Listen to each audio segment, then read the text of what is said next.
saya Dani Ilham Fadilah dari kelas C. Materi dari kelompok saya yaitu semiotik.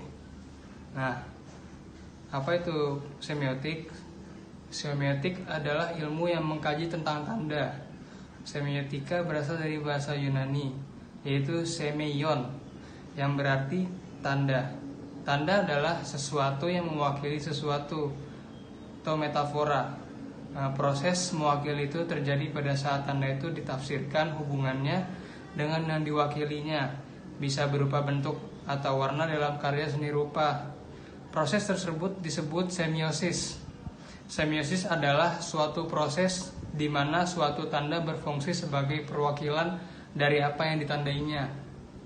Nah, hal yang menjadi fokus dalam kajian semiotika di sini adalah semiosis itu sendiri, yaitu proses yang memadukan entitas yang disebut sebagai representasi dari entitas yang diwakili tersebut yang disebut objek. Nah, lanjut kita masuk ke ikon, simbol, dan indeks dalam semiotik.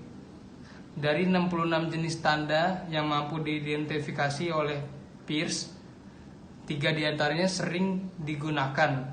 Nah, ketiganya itu adalah ikon, indeks, dan simbol. Nah, kita masuk ke ikon.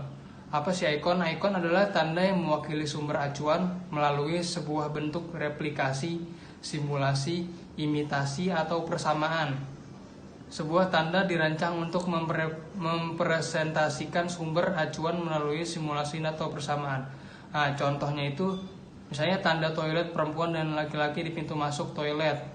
Nah, jadi ikon ini lebih untuk menunjukkan kayak ya di toilet ini tanda laki-laki berarti itu toilet laki-laki, dan tanda perempuan itu berarti buat perempuan gitu.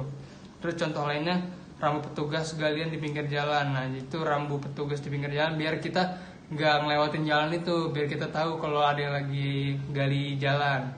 Nah, lalu indeks. Indeks adalah tanda yang mewakili sumber acuan dengan cara menunjuk padanya atau mengaitkannya secara eksplisit atau implisit dengan sumber acuan lain. Nah, contoh anak panah yang bisa diartikan dengan kata penjelas yang menunjukkan sesuatu seperti di sana, di situ. Nah, ya anak panah kayak anak panah nunjuk tempat tujuan gitu. Kayak di tol biasanya kan ada anak panah, sebentar lagi Anda menyampai ke rest area gitu. Terus lanjutnya ada simbol. Simbol adalah tanda yang mewakili objeknya melalui kesepakatan atau persetujuan dalam konteks spesifik. Makna-makna dalam suatu simbol dibangun melalui kesepakatan sosial atau melalui beberapa tradisi historis. Contohnya, bunga mawar yang dilambangkan sebagai simbol cinta. Nah, ini ya simbol-simbol ya kayak cinta nih, dia disimbolinnya bunga mawar. Terus kayak misalnya bulan tuh ya, artinya kegelapan. Atau pedang itu artinya keberanian gitu kan. Ya mungkin itu aja teman-teman materi yang bisa saya sampaikan. Bila ada kata-kata yang salah mohon dimaafkan. Assalamualaikum warahmatullahi wabarakatuh. Bismillahirrahmanirrahim. Ana Ratu Madaniyah akan melanjutkan penjelasan dari Saudara Dani Ilham Fadilah tentang dasar-dasar semiotik umum atau al-usul ilmil alamat. Ferdinand de Saussure mendefinisikan semiotik sebagai ilmu yang mengkaji tentang peran tanda sebagai bagian dari kehidupan sosial. Bahasa adalah tanda sentral dalam kebudayaan, di mana dengan bahasa ini kita dapat mengetahui kebudayaan yang sedang berkembang atau hidup dalam masyarakat. Yang pertama, struktur tanda. Menurut Ferdinand de Saussure, tanda sebagai kesatuan yang tidak dapat dipisahkan dari dua bidang, yaitu bidang penanda dan bidang petanda. Bidang penanda ini berfungsi untuk menjelaskan bentuk atau ekspresi, sedangkan bidang petanda berfungsi untuk menjelaskan konsep atau makna di baliknya. Contohnya, seikat bunga yang diberikan oleh seseorang memiliki konsep cinta atau kasih sayang. Seikat bunga yang diberikan oleh seseorang ini sebagai penandanya, dan konsep atau makna kasih sayang di balik pemberian seikat bunga itu disebut sebagai petanda. Maka penanda dan petanda tidak bisa dipisahkan dan saling berkaitan satu sama lain. Selanjutnya, kode. Jika disimpulkan atau secara ringkasnya, kode merupakan kesepakatan sosial di antara anggota komunitas tentang kombinasi seperangkat tanda-tanda dan maknanya. Sebuah komunitas atau masyarakat bisa saja mendefinisikan kode ini berbeda gitu. Contohnya, lolongan anjing pada malam hari. Masyarakat Meksiko itu mempercayai bahwa ketika ada lolongan anjing pada malam hari itu sedang ada penyihir. Sedangkan masyarakat Sumatera Utara mempercayai bahwa anjing tersebut sedang melihat hantu atau setan. Maka para orang tua akan segera menyuruh anaknya untuk segera tidur agar anaknya ini tidak diganggu oleh setan atau hantu tersebut. Nah, dari dua komunitas atau dua masyarakat ini, masyarakat Meksiko dan masyarakat Sumatera Utara berbeda mendefinisikan kode tersebut sesuai dengan kesepakatan anggota komunitas tersebut. Selanjutnya, aksis tanda. Aksis tanda terbagi menjadi dua, aksis paradigmatik dan aksis sintagmatik. Aksis paradigmatik adalah pembendaharaan kata atau tanda. Sedangkan aksis sintagmatik yaitu cara pemilihan dan pengkombinasian tanda-tanda. Sebagai contoh, fashion formal pria. Fashion formal pria. Pria sudah mengenakan kemeja, dasi, celana, dan sepatu. Kita bisa melengkapinya dengan jas, jaket safari atau rompi. Nah, pilihan-pilihan jas, jaket safari atau rompi ini disebut dengan aksis paradigmatik. Sedangkan apa yang kita pilih atau cara pemilihan yang tepatnya itu disebut dengan aksis sintagmatik. Jika telah menggunakan kemeja biasanya dan mungkin kita akan memilih jas ya sebagai pelengkap yang cocok. Selanjutnya, tingkatan tanda. Bertes menjelaskan dua tingkatan dalam pertandaan, yaitu denotasi dan konotasi. Tentu teman-teman sudah tidak asing lagi dengan istilah ini. Denotasi adalah tingkat pertandaan yang menjelaskan hubungan antara penanda dan petanda dengan makna yang realitas. Jadi hubungan penanda dan petanda ini dimaknai sesuai dengan kenyataan, sesuai dengan realitasnya. Sedangkan konotasi adalah tingkatan pertandaan yang menjelaskan hubungan antara penanda dan petanda dengan makna yang tidak eksplisit atau tidak langsung. Biasanya dikaitkan dengan aspek psikologis seperti emosi, perasaan, atau kepercayaan. Yang terakhir, relasi antar tanda. Terdapat dua bentuk interaksi antar tanda, yaitu metafora dan metonimi. Metafora adalah model relasi antar tanda yang di dalamnya sebuah tanda dari sebuah sistem digunakan untuk menjelaskan makna sistem yang lain. Sebuah tanda dari sebuah sistem digunakan untuk menjelaskan sistem yang lain. Contohnya, kepala batu. Kepala batu tidak dimaknai dengan kepala seseorang yang menyerupai batu atau kepala seseorang yang terdapat batu di dalamnya. Tidak seperti itu, melainkan dimaknai sebagai seseorang yang pemikirannya sangat sulit dan tidak bisa diubah. Sedangkan metonimi adalah interaksi tanda yang di dalamnya sebuah tanda diasosiasikan dengan tanda lain yang berhubungan. Diasosiasikan dengan tanda lain yang berhubungan. Misalnya ketika anak mengucapkan kata botol, teman-teman bisa saja mendefinisikan botol itu sebagai minuman keras. Nah, antara botol dihubungkan ke minuman keras. Begitu juga ketika disebutkan kata mahkota, teman-teman menghubungkannya ke kerajaan. Demikian yang disebut dengan relasi antar tanda. Selanjutnya akan dijelaskan oleh Fakihah. Oke, bismillahirrahmanirrahim. Assalamualaikum warahmatullahi wabarakatuh. Saya Fakihah Nibro Salamah ingin melanjutkan presentasi dari teman saya yang sebelumnya. Dan kali ini saya akan mempresentasikan mengenai stilistika. Stilistika atau yang biasa kita kenal dengan ilmu uslub merupakan suatu ilmu yang digunakan untuk mengkaji cara sastrawan memanipulasi dengan arti memanfaatkan unsur dan kaidah yang terdapat dalam bahasa dan efek apa yang ditimbulkan oleh pengarang itu sendiri. Nah, pada bidang ini lebih mengerucut pada pengkajian performasi kebahasaan yang mana membuat stilistika tidak bisa dilepaskan dengan teori-teori kesastraan. Meskipun tidak dapat dipungkiri bahwa bahasan stilistika tidak hanya mengacu pada ragam bahasa sastra. Gitu. Oke, selanjutnya saya akan membahas tentang ranah kajian stilistika itu sendiri.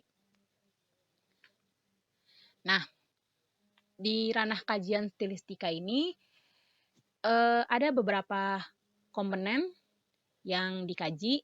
Yang pertama adalah fonologi.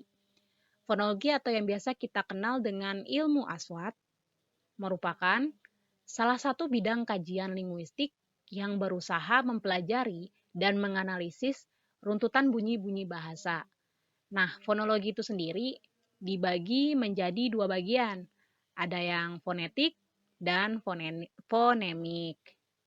Nah, untuk fonetik merupakan cabang fonologi yang mempelajari bunyi-bunyi bahasa tanpa mengindahkan adanya fungsi bunyi bahasa tersebut. Nah, sedangkan yang fonemik merupakan percabangan fonologi yang mempelajari bunyi-bunyi bahasa sekaligus memperhatikan terdapat fungsi dalam bunyi itu sendiri. Jadi ada ya pembeda antara fonologi dan fonemik. Itu. Oke, untuk kajian yang kedua saya akan membahas tentang sintaksis. Nah, sintaksis atau yang biasa kita kenal dengan ilmu nahu. Nah, sintaksis ini sering disebut dengan preferensi kalimat dalam bentuk atau ragam kalimat yang biasa dipergunakan sebagai alat untuk mempengaruhi makna dalam menyampaikan pesan. Gitu. Fungsi dari sintaksis meliputi istilah berupa subjek, objek, predikat, dan keterangan. Nah, itu sih biasa yang kita kenal dalam kajian sintaksis atau ilmu nahu. Oke. Bahasan selanjutnya mengenai leksikal. Nah, atau leksikal ini sih biasanya ilmu ma'ani ya biasa sering disebut atau bahasa kamus gitu, leksikal gitu. Nah, di sini dikatakan Goris Keraf menuturkan bahwa yang dimaksud dengan struktur leksikal adalah berbagai macam relasi semantik yang terdapat pada tiap kata dengan mengidentifikasi jenis kata yang digunakan oleh seorang pengarang. Nah, jadi leksikal ini tuh mengkaji makna dari sebuah katanya gitu loh. Biasanya sih ada juga terdapat di kajian seperti semantik ya atau di semantik atau ilmu dalalah. Jadi tuh leksikal ini ya makna katanya itu apa gitu, artinya apa gitu. Atau ya biasa kita sebut tuh ma'ani, ilmu ma'ani gitu atau makna dari ilmu bahasa kamus gitu. Itu sih dari leksikal itu sendiri. Oke, yang selanjutnya mengenai bahasa figuratif dan retorika gitu. Bahasa figuratif dapat juga diartikan sebagai bahasa penyimpangan yang berbeda dengan bahasa keseharian gitu. Bahasa figuratif sengaja diciptakan berbeda dengan bahasa standar untuk memperoleh efek yang khusus gitu. Jadi jelas ya. Nah, inilah ranah kajian stilistika. Sekian, Assalamualaikum warahmatullahi wabarakatuh. Assalamualaikum warahmatullahi wabarakatuh. Saya Tasya Takulandari ingin melanjutkan presentasi teman saya sebelumnya. Contoh analisis semiotik dalam karya sastra. Nah, di sini kami mengambil salah satu karya sastra, novel yang berjudul Surat Kecil untuk Tuhan. Di dalam novel ini diceritakan sebuah kisah nyata yang dialami oleh gadis berusia 13 tahun bernama Gita Sesawanda Cantika yang mengidap kanker jaringan lunak.